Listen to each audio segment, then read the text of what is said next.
ये कहानी एक ऐसे शिप पहले जहाज के बारे में है जो कि अंटार्कटिका के समंदर में फंस जाता है, जिसमें 70 आदमी सवार थे। इस शिप के बारे में हमें ये बताया जाता है कि वो शिप 133 दिन तक वहीं पर फंसा रहा। तो कहानी के शुरू में हमें वही शिप दिखाया जाता है जो कि ऑस्ट्रेलिया की तरफ बढ़ रहा था, जिसका कैप्टन पेट्रोव था। पेट्रोव कैप्टन होने के साथ साथ एक बहुत ही अच्छा इंसान भी था। उस शिप में मौजूद लोगों की जिंदगी उसकी जान से भी ज्यादा बढ़कर थी। अब वो शिप बर्फ के समंदर में लहराता हुआ अपना सफर करता आगे बढ़ रहा था, लेकिन थोड़ा सा आगे जाने पर उन्हें पता चलता है कि एक बहुत बड़ा आइसबर्ग, बर्फ के पहाड़ ने उनका रास्ता रोक लिया है। अब इन सब के बारे में जानने के बाद पेट्रोव सबको हुक्म देता है कि वो शिप को दाएं तरफ मोड़ दें ताकि ये बर्फ के पहाड़ से साइड पर से होकर जा सके। जब इनका शिप बर्फ के पहाड़ से गुजरता है तो बर्फ के टुकड़े इनके शिप में गिरना शुरू हो जाते हैं। इसी बीच शिप को झटका लगता है, जिस वजह से एक आदमी अपने डॉग के साथ पानी में गिर जाता है। उसे देखकर पेट्रोव उसे बचाने जाता है।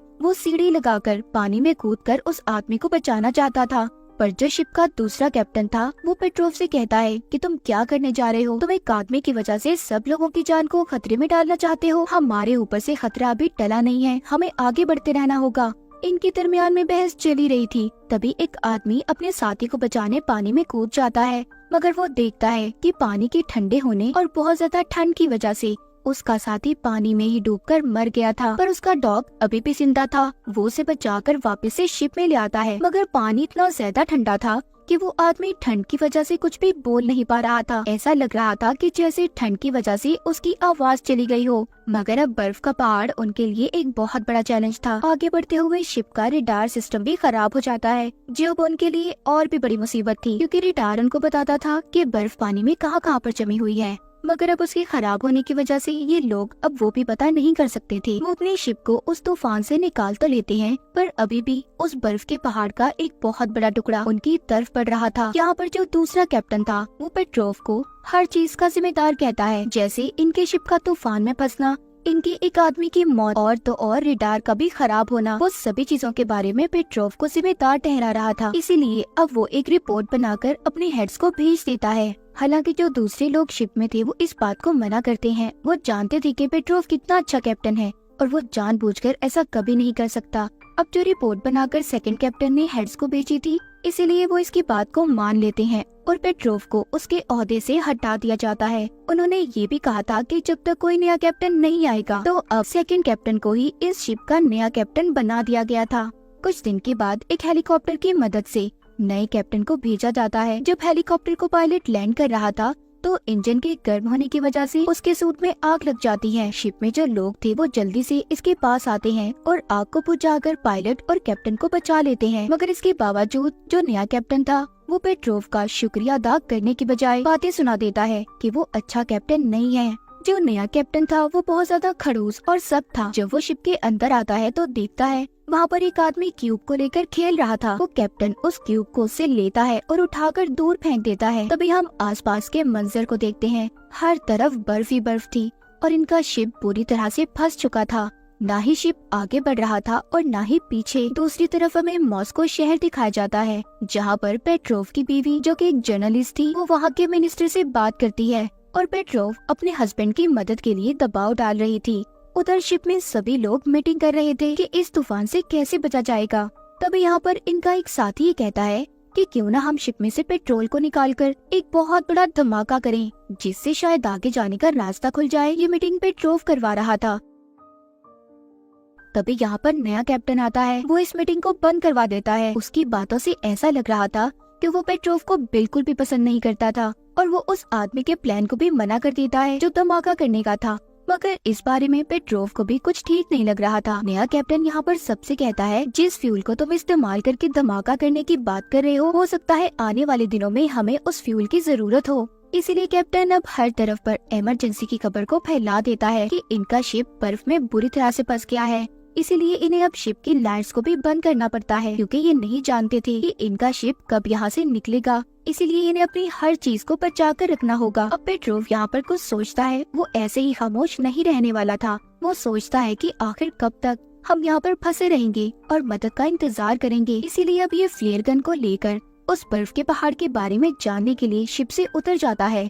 तभी उसे हेलीकॉप्टर का पायलट देख रहा था जो कि कैप्टन को यहाँ पर लेकर आया था। मगर वो पेट्रोव से कहता है कि तुम फिक्र नहीं करो, मैं इस बारे में किसी को भी कुछ नहीं बताऊंगा। पेट्रोव जब शिप से उतरकर आगे जाता है, पानी पर बर्फ की तह जम चुकी थी। जब पेट्रोव थोड़ा सा आगे जाता है तो उसे वही क्यूब मिलता है जो कैप्टन ने फेंक दिया था, पर वहाँ पर एक बर्फ का गड्ढा था जिसमें वो गिर जाता है। तभी पेट्रोव फ्लेयर गन को चलाता है, जिससे दूर खड़े पायलट ने इसे देख लिया था कि ये मुसीबत में है, इसीलिए वो शिप के बाकी साथियों को लेकर उसकी जान बचाने आ गया था। उसे अब वापस ले जाकर डॉक्टर को भी दिखाया जाता है। पेट्रोव की इस हरकत पर नए कैप्टन उसे बहुत डांट रहे थे, पर वो खाली हाथ नहीं आया था, उसके पास बहुत सारी इन्फॉर्मेशन थी। वो कैप्टन से कहता है कि एक बहुत बड़ा बर्फ का तोता हमारी तरफ पीछे से आ रहा है, अगर हमें यहाँ पर टाइम पर कोई बचाने न आया तो हम यहीं पर जमकर मर जाएंगे। कैप्टन उससे पूछता है कि तुम्हारे पास क्या सबूत है। वो कैप्टन को उसका फेंका हुआ क्यूब दिखाता है और बताता है कि इसे तुमने बहुत दूर फेंका था, तो इस वजह से इसे बहुत दूर होना चाहिए था, पर ये मुझे करीब से मिला है। इसका मतलब ये है कि ये उस बर्फ के तोते की वजह से हमारे करीब आया है। कैप्टन जब उसकी ये बातें सुनता है तो उसे भी अब उसकी बातों पर यकीन आने लगा था, पर वो उसे कुछ नहीं कहता और चुपचाप वहाँ से चला जाता है। वहीं पर दूसरी तरफ शिप पर कुछ लोग अपनी परेशानी को दूर करने के लिए गिटार बजा रहे थे, तो वहाँ पर भी कैप्टन आ जाता है, जो उन लोगों से उनके गिटार को छीन लेता है और बाहर जाकर तोड़ देता है, और साथ ही उन्हें शिप के बाहर वाले हिस्से से बर्फ को हटाने का कहता है। पेट्रोव जो कि कैप्टन रह चुका था, वो अपने नए कैप्टन से कहता है तुम्हें सबके साथ इतनी सख्ती दिखाने की जरूरत नहीं है, मैं जानता हूँ डिफेंस मिनिस्टर को हमारी कोई परवाह नहीं है, हमें कोई भी बचाने नहीं आएगा, क्योंकि चारों तरफ से मौसम बहुत खराब है, ठंडी हवाएं चल रही है, इसलिए हमें एक साथ होना चाहिए ताकि हम मिलकर इस मुसीबत का सामना कर सकें। हम देखते हैं कि इनका शिप रोज बरोज बर्फ से ढक रहा था और बर्फ इनके शिप पर 2-3 इंच बढ़ चुकी थी। पेट्रोव कैप्टन से कहता है कि हमें ऑस्ट्रेलिया से मदद मांगनी चाहिए, मगर कैप्टन उसकी ये बात मानने से भी मना कर देता है। बर्फ शिप के अंदर आना शुरू हो गई थी और तभी बर्फ की वजह से शिप के नीचे वाले हिस्से में सुराख हो जाता है और पानी भी अब शिप के अंदर आने लगा था, जिससे इनका सारा खाना खराब हो जाता है और पीने का साफ पानी भी। अब जैसे तैसे करके सभी शिप के लोग उस सुराख को बंद तो कर देते हैं, पर खतरा अभी टला नहीं था। शिप में सभी घबरा गए थे, वो सोचते हैं कि अब हम जिंदा नहीं रहेंगे, क्योंकि इस शिप को चलाने के लिए फ्यूल भी 3 दिन का था और खाना भी अब ज़ाया हो चुका है, खाने के लिए भी इनके पास कुछ नहीं बचा था। अब ऐसी हालत में जो शिप का सेकंड कैप्टन था, वो नए कैप्टन के खिलाफ सभी लोगों को भड़का देता है और कहता है कि हमें फ्यूल से धमाका करना होगा, कैप्टन चाहे लाख मना करे, वरना हम सब यहीं पर जमकर मर जाएंगे। सभी लोग दूसरे कैप्टन की बातों में आ गए थे, वो जाकर नए कैप्टन को बंद कर देते हैं, जिसके बाद ये सभी अपने मिशन पर लग जाते हैं। ये 5 टैंक फ्यूल लेकर उन्हें थोड़ा दूर ले जाकर धमाका करने वाले थे।